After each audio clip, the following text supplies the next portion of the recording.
Welcome to another presentation at the East Trade Wins, a chapter of the World Referral Network, hosted by Bernie Franzgrote and Wayne Pratt. The presentation today is titled Why Products Sell and Why They Don't.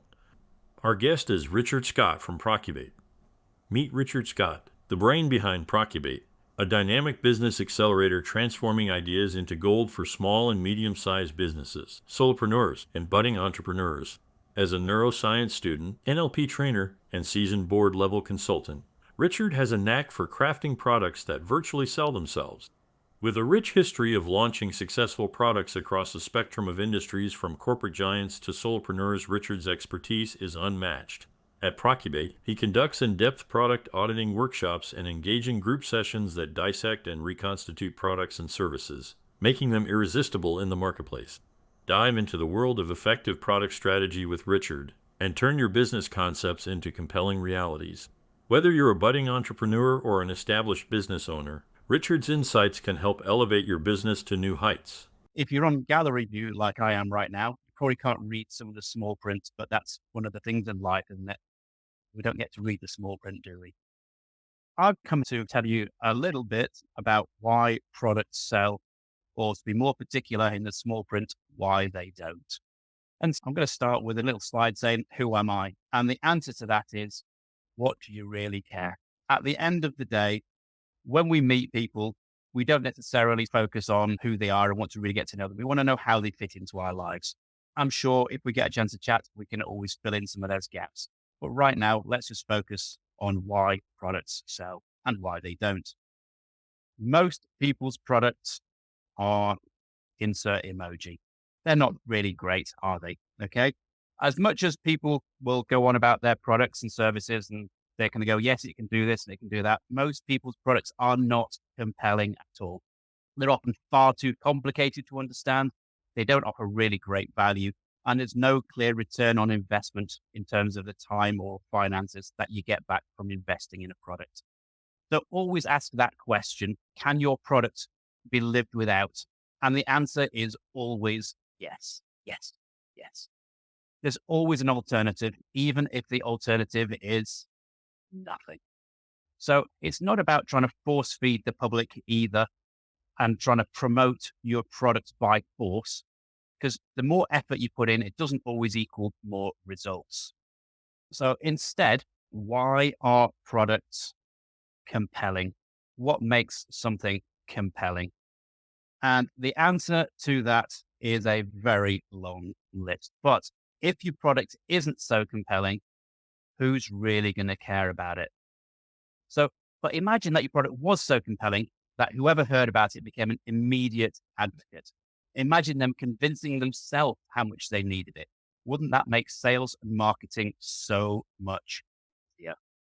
And the fact is, it can be that easy. It really can, if we actually look at what we're selling and how we're selling it.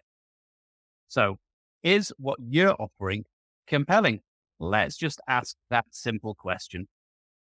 Because if your product isn't so compelling, it's time to do something about it.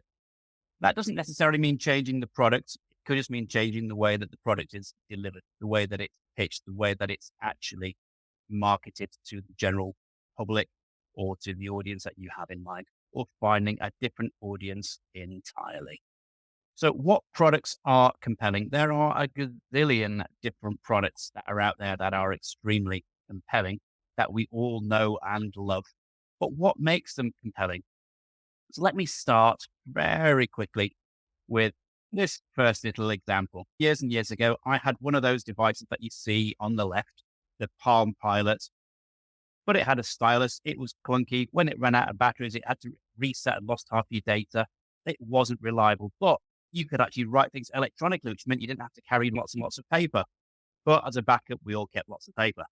Then it went on to form the compact iPad, which was this colored version of a Palm Pilot, still with a little stylus. And it caught on with certain people, but not with that many. It suddenly became really compelling when we had a touch screen that was multi-touch without a stylus. And it had lots of other things built into it. And then it actually had not only cameras, but also the ability to send messages and to connect to the wider world. And that made it more compelling because of that evolution of that desire for usability, simplicity, attractiveness, and function all in one. Then you look at even something as simple as a retractable dog lead. Years ago, people would have a rope on a dog. Then they picked on a slimmer, lighter, thinner dog lead.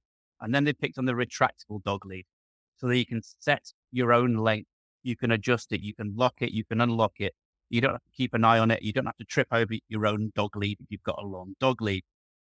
And so it became more compelling. And you look at the number of people who've got dogs and the number of people who've got these leads. Not everybody agrees with them. And there's no such thing as the perfect product for any, because we've all got different likes and dislikes. And it's only oxygen and nutrients and water that I think all 8 billion people will agree that they want.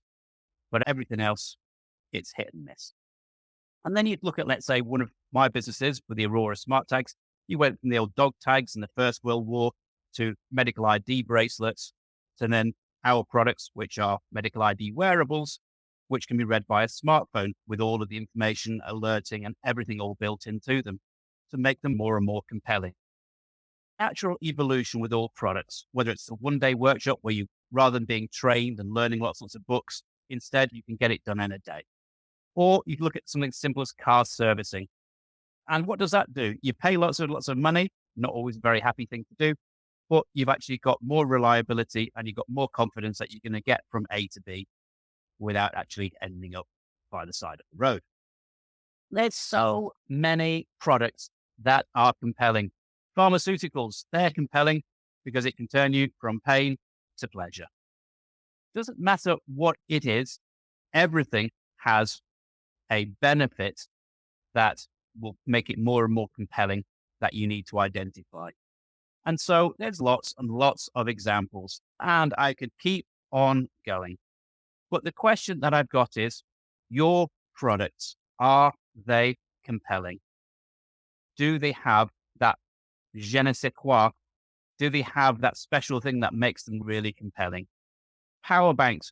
Who doesn't have a power bank to power their phone if they're out and about? Yeah. Who's never seen a Rubik's Cube and realizes that actually it was a really compelling product because it turned somebody from wanting a challenge into somebody that felt that they were amazing because they were managed to solve a 9x9 square. There's so many products out there, and we want to add our products to that list. True or true? But the fact is, what are we actually selling? Wayne and Bernie know this, that I love asking this question. What you would say are the most compelling product that anybody has ever made? The most successful product.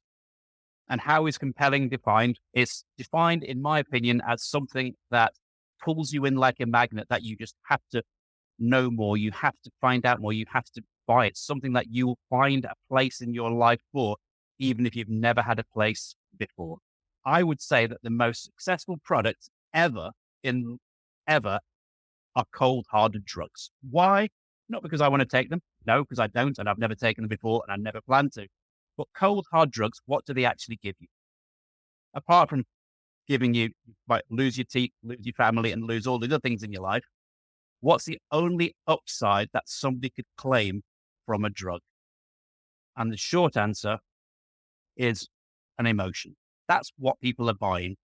At the entire expense of the rest of the aspect of their life, they're buying an emotion. That is an emotion in its purest form. Where it comes to the cold, hard drugs being that purest emotion, imagine that you could take away all of the bad stuff and you could present somebody with just an emotion. How much would that fly off the shelves like hotcakes? People want to feel. People chase an emotion. And if they're looking at your product, they're also hoping to chase an emotion. They're hoping to have that emotion chasing them. They want to feel something. And if they can't feel anything by your product, it is by definition not compelling. Because to me, every product is all about being compelling. But where it comes to something as simple as emotion, You look at our calendar for the year, our little shopping calendar, every single month has something in it, whether it's the starting of the year and that feeling of starting fresh and that new thing, or it's romantic Valentine's Day in February, and every single little shopping occasion is all painted with an emotion, so much so that we can even have an emotion for every month throughout the year, for every season, for every time. And everything that is being done is to try to align with those emotions. So if you try to make people feel nostalgic at the wrong time of year, they'll go, no, I've saved that nostalgia for that time of year.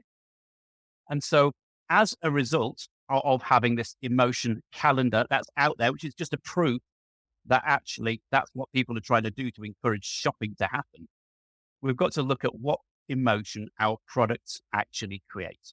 Because even though there's a million and one things that can make a product more compelling, if we can't get the emotion right, we have lost. We have absolutely lost.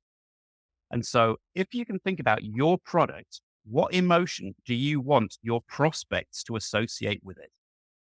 If you can't think of one single emotion and it comes out as being several, could that be confusing for somebody? Because you're hoping that they're going to feel several emotions all at the same time. You want them to feel this and that. Whoa, too much headspace, too many brain calories having to be consumed in order to actually process what that collective emotion is supposed to be. If you can get what you do down to a single, tangible, finite emotion, you will find it will sell and it will become way more compelling, provided it's an emotion that your audience wants to hear.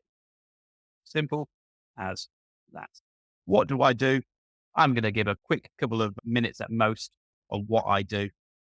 I've got a couple of different businesses because, heck, why not? And one of them is to help to run a company called Procubate, which is a professional incubator. So we take people's businesses and we follow a 9-step guaranteed process, a 9-step proven process to guarantee business success. And how do we do that? Because of decades and decades of experience where we've done it again and again. So as a result, this is the sort of thing that we offer: one-day workshops to take people's products into what's compelling, or have review sessions where we'll spend an hour and really go through exactly what is going on in potential prospects' minds and actually work out a lot of the different objections. So you get a bit of an idea that understanding what will make a product sell, if you don't get that, you will hit a massive speed bump in the success of your business. Unlock the full potential of networking with the World Referral Network. Are you eager to connect with our esteemed guest speaker and delve deeper into the ever-expanding universe of the World Referral Network? Simply scan the QR code now and embark on a journey of endless opportunities. Join us at East Trade Wins, where we gather online every Tuesday from 8 to 9 a.m. Eastern Standard Time. Whether you're a seasoned professional or just starting out, you're welcome to connect with us and other chapters across the World Referral Network. Seize the moment, register for free, and start exploring today. Fancy sharing your insights as a guest speaker? We're looking for you. Reach out to Wayne Pratt to ignite your speaking journey. Email him at motivateyou.ca or connect with Wayne on LinkedIn. Don't wait. Take action and be a part of a global community that's shaping the future of business networking.